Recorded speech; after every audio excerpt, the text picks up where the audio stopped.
ভাবে আশাবাদী আছে। আমি বললাম না, মানুষ পরিবর্তনের মুডে আছে। যদি ১০ জনকে জিজ্ঞাসা করবেন তাহলে ৮ জনই লোক বলবে যে পরিবর্তন চাই।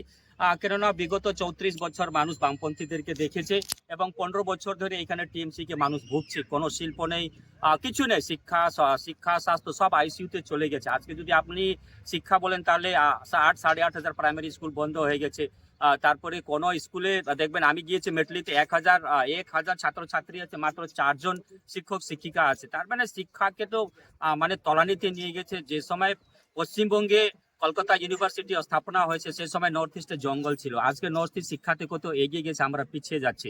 আমি মনে করি যে এই নির্বাচনে যে আমাদের রবীন্দ্রনাথ ঠাকুরের জমি, বিদ্যাসাগরের জমি, এটা ভূমি, এটা স্বামী বিবেকানন্দের ভূমি এবং শ্যামাপ্রসাদ মুখার্জির ভূমি, যেভাবে এই বর্তমান শাসক দল এই পশ্চিমবঙ্গের মান সম্মানটাকে শেষ করেছে, নিশ্চিতভাবে পশ্চিমবঙ্গের মানুষ আমরা সকলেই মিলে এই পরিবর্তন এনে আমাদের এটা যে সুভাষচন্দ্র বোসের ভূমি, বিদ্যাসাগরের ভূমি, বিবেকানন্দের ভূমি, শ্যামাপ্রসাদ মুখার্জি, সেই যে ঐতিহ্য, যে মান মর্যাদা ছিল, আবার সেটা ফিরে আসবে, আমরা পুরো আশাবাদী আছি।